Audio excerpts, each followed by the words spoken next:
M H. Abrams की इस कड़ी में आज हम लोग ट्रेजिक कॉमेडी पे चर्चा करेंगे। तो ट्रेजिक कॉमेडी में आपको, जैसा कि आपके बुक के अकॉर्डिंग टू है, इसमें आपको जो है, जो आपकी टिपिकल ट्रेजेडी होती थी और कॉमेडी होता था, उसके गुण आपको जो है एक कॉमेडी में या एक ड्रामा में आपको मिलते हैं। कहने का मतलब इसमें आपको ट्रेजेडी के भी ट्रेड्स मिलेंगे और कॉमेडी के भी ट्रेड्स मिलेंगे। किसमें? किसी सिंगल ड्रामा में। तो इस टाइप की ट्रेजेडी आपकी जो है ट्रेजिक कॉमेडी बोली जाएगी। अब सबसे बड़ा क्वेश्चन ये खड़ा होता है कि ये आखिर जो है ट्रेजेडी की क्वालिटी क्या है, कॉमेडी की क्वालिटी क्या है और किस मानक के अनुसार। तो ये पता चला टिपिकल मानक के अनुसार। कहने का मतलब जो एक आदर्श ट्रेजेडी जैकोबियन पीरियड में या एलिजाबेथन पीरियड में मानी जाती थी, या उस टाइम में जो आपकी एक आदर्श कॉमेडी मानी जाती थी, उसके गुण और प्लस ट्रेजेडी के गुण, दोनों के गुण को अगर जो लेकर के आप एक सिंगल प्ले बनाते थे तो वो आपका जो है ट्रेजिक कॉमेडी बोला जाता था। तो अब इसको समझने के लिए हमको पहले उस पीरियड के ट्रेजेडी के गुण को समझना होगा और कॉमेडी के गुण को समझना होगा। उसके बाद उन दोनों का आप जो है मिक्सअप कर सकते हैं, तो एक जो है अच्छा खासा कॉन्सेप्ट आपके दिमाग में बैठेगा। अब जैसे ट्रेजेडी में आपने देखा कि इसमें जो घटना होती थी वो जाहिर सी बात है वो ट्रेजिक होती थी। जो इसका प्रोटागोनिस्ट होता था उसके लिए जो है घटनाएं जो है अच्छी नहीं होती थी, घटनाएं उसके साथ लास्ट में जो है उसके साथ बुरा होता था। कॉमेडी में क्या होता था, जो इसका मुख्य पात्र होता था उसके साथ चीज़ें लास्ट में जो है अच्छी होती थी। कहने का मतलब इसकी एंडिंग हैप्पी होती थी और इसकी एंडिंग हैप्पी नहीं होती थी। दूसरी चीज़ आपको क्या मिलता है कि ट्रेजेडी में जो इसका प्रोटागोनिस्ट होता है, प्रोटागोनिस्ट का मतलब आपका जो मेन कैरेक्टर है जिसके इर्द गिर्द पूरी आपकी ट्रेजेडी घूमती है, वो आपका हाई रैंक वाला होगा। वो सामान्य इंसान नहीं होगा, वो या तो राजा होगा, या तो राजा का सेनापति होगा, या तो जनरल होगा। इस टाइप की कुछ चीज़ें होंगी। और जो कॉमेडी के कैरेक्टर होते थे, इसका जो सेंटर जो है, कहने का मतलब सेंट्रल कैरेक्टर होता था, वो आपका मिडिल क्लास का होता था या लोअर क्लास का होता था।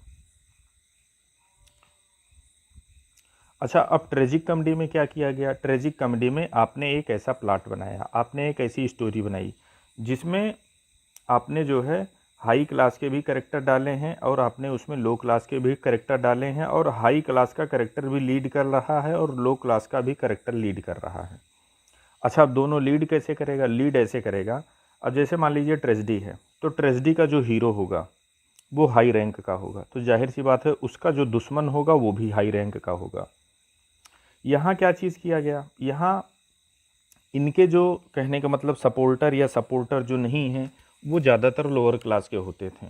तो अब आपने एक ऐसी स्टोरी बनाई जिसमें आपने जो है पता चला कि हीरो आपने जो है हाई रैंक का ले लिया। वो एक अमीर इंसान हो सकता है, जो उसका अपोनेंट है, जो उसका विरोधी है, हो सकता है उसकी तुलना में वो उतना अमीर ना हो, लेकिन वो विरोध कर रहा है, षड्यंत्रकारी है, इसलिए विरोध करने में वो प्रबल है। तो इस टाइप से आप हाई कैरेक्टर और लो कैरेक्टर का मिंगल कर सकते हैं। दूसरी चीज़, इसी बुक में जब आप आगे पढ़ेंगे तो आपको मिलेगा कि बाद में आपका जो है इसमें एक और आपको पहलू मिलेगा कि जो, कहने का मतलब इंसिडेंट होती हैं, इसमें कभी कभी डबल प्लाट भी चलते हैं, आपके डबल प्लाट चलते हैं। डबल प्लाट कहने का मतलब एक प्लाट हैप्पी वाला होगा और दूसरा प्लाट आपका सैड वाला होगा। समझ रहे हैं? दोनों प्लाटों का जो है मिक्सअप भी किया जाता है। तो पहली चीज़ तो कैरेक्टर के आधार पे आप समझ सकते हैं कि इसमें हाई और लो दोनों कैरेक्टर शामिल किए जाते हैं। दूसरी चीज़, डबल प्लाट भी आपको मिल सकते हैं। एक प्लाट आपको जो है हैप्पी एंडिंग वाला मिल सकता है, दूसरा प्लाट आपको जो है सारो एंडिंग वाला मिल सकता है। अब यहाँ जैसे शेक्सपियर का एक प्ले है मर्चेंट ऑफ वेनिस, इसको आप अच्छे से जानते होंगे। तो मर्चेंट ऑफ वेनिस, इसको ट्रेजिक कॉमेडी बोला गया है। तो ट्रेजिक कॉमेडी के इसमें ट्रेड्स क्या हैं, आप इसको थोड़ा सा यहाँ देखेंगे। जैसे मर्चेंट ऑफ वेनिस में क्या होता है, एक तरफ आपका जो है साइलाक वाली कहानी चलती है, दूसरी तरफ जो इधर पोर्शिया वाली कहानी चलती है।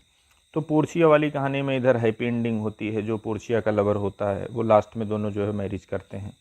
उधर साइलाक जो है उसके साथ जो है एंटोनी के साथ आपका जो है अच्छा बर्ताव नहीं करता है, बहुत जो है क्रूरता के साथ पेश आता है। हालांकि आर्थिक स्तर में वो उनके बराबर नहीं था, साइलाक जो है आर्थिक स्तर उसका काफ़ी कम था, लेकिन फिर भी वो अच्छा खासा लास्ट तक अपोज करता है। तो एक आपने हाई कैरेक्टर का जो है किया और दूसरा जो है साइलाक के रूप में आपने जो है लो कैरेक्टर का जो है मिक्सअप उसमें किया। तो ये चीज़ें आपको मिल रही हैं। डबल प्लाट भी उसमें चल रहे हैं, एक उधर पोर्चिया की शादी वाला प्लाट और दूसरा आपका जो है इधर ये साइलाक महोदय वाला प्लाट। तो आपने देखा कि इसमें जो है जो लीडिंग रोल हैं वो चाहे जो है आपके जो है उनको विलेन बोल सकते हो या हीरो बोल सकते हो या हीरोइन बोल सकते हो। तो इसमें जो है हाई रैंक के भी हैं, लो रैंक के भी हैं और दोनों जो है प्रधान भूमिका में हैं। मेरा प्रधान यहाँ बोलने का मतलब मेन बोलने का मतलब, अब वो मेन चाहे हीरो हो चाहे उसका अपोनेंट उसका आप उसको विलेन बोल सकते हैं, मैं उसको एज ए मेन ही काउंट कर रहा हूँ। तो यहाँ पे दोनों आपने जो है क्या किया, जो मेन कैरेक्टर हैं हाई और लो दोनों का आपने मिक्सअप किया है। आपने एक साइड वाला प्लाट जो है इधर साइलाक के लिए बना रहे थे आप साइड वाला, और दूसरा उधर पोर्चिया वाला हैप्पी एंडिंग वाला, समान दो स्टोरी चल रही थी। और लास्ट में क्या होता है, लास्ट में ट्रेजिक कॉमेडी। अब जैसे ट्रेजिक कॉमेडी लास्ट में आपको कौन सा शब्द मिलता है, कॉमेडी, तो जाहिर सी बात है एंडिंग इसकी हैप्पी होगी। स्टार्टिंग में आपको लगेगा कि हाँ ट्रेजेडी होगी, लेकिन एंडिंग आपकी हैप्पी से हो जाती है, समझ रहे हैं। तो निष्कर्ष आपका ये निकला कि ट्रेजिक कॉमेडी एक ऐसा ड्रामा है कि जिसमें आपको जो है हाई रैंक के करेक्टर और लो रैंक के करेक्टर का मिक्सअप मिलता है। क्यों? क्योंकि हाई रैंक का जो करेक्टर होता है वो ट्रेजेडी का रिप्रेजेंटेटिव होता है और लो रैंक का करेक्टर कॉमेडी का रिप्रेजेंटेटिव होता है। उसके साथ साथ आपको दो घटनाएं मिलती हैं, एक घटना ट्रेजेडी वाली मिलती है, दूसरा घटना आपको कॉमेडी वाली मिल सकती है। अच्छा, लास्ट में एंडिंग क्या होती है, एंडिंग हैप्पी ही होती है, एंडिंग इसमें आपकी हैप्पी ही होती है। तो इस लिहाज से मतलब ट्रेजिक कॉमेडी के इतने क्राइटेरिया हैं। अब इसको हम यहीं तक सीमित रखते हैं, नेक्स्ट वीडियो में नेक्स्ट टॉपिक लेके मैं आपके साथ आऊँगा।